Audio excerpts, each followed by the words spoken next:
สมันแหละไว้มันสิรอดออกเอาแบบนี้เลยนะนี่สองล่างถึกตัวเดียวสองล่างตัวเดียวเราสิไป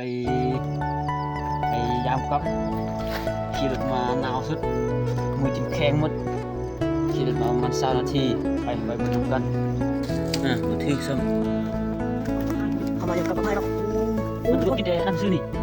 กินเดนั่นต้นซื้อดิไอ้ตัวใหญ่เลยไปยามกับอีกสองล่างดีถึกไปยามกับไปตักไม้มีตัวนึงเอาสิมันหลังบิดตักไม้ห้องเฮ้ยตัวนู้ตัวน้องนี่เป็นตัวผู้ในไก่เนี่ยเอาไปอีกหลังไหม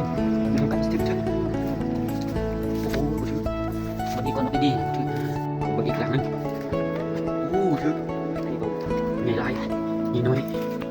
โอเคอยู่นี่มาอยู่ป่าเขาใส่จักรล่าง 3 ล่าง 3 ล่างโอเควันนี้ก่อนไปดีถึกเอาดูนี่อยู่อันนี้ก็ใหญ่ไรนี่เป็นตัวแม่ไม่กล้าถึกซ้ำใส่3 ล่างถึก2แต่ถึกตัวเดียวอีกลำนึงอันนี้เป็นอุ้ยทำไมอุ้ยนูยังไม่ได้นี่ชิวช่วยยังไงมันกับตัวนี้ไหมกับตัวนี้ไปถึงนู่นมาแก็บหัวมันได้แก็บหัวเลยมันจะตายดิถึงนู่นเลยแล้วทำไม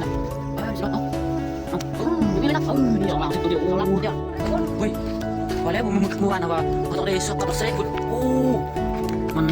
คลิกตัวทึบนี่มันเอาไปหลังนึงตัวใหญ่อยู่นี่มีกลายบ่มีแล้วมีกลายแกงตัวตึงบ่ใส่ถึงใส่ได้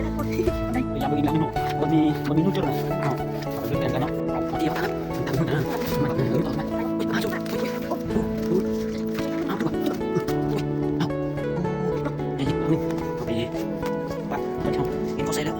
ตับว่านี่ไปใกล้บ่ได้นี่อันนี้เป็นตัวอย่างมาหมดกินหมดโอเคหมดกินหมดคือหมดกินหมดนี่มันตัวน้อยตัวคู่นับตัวจับตัวหลายตัวเติบอยู่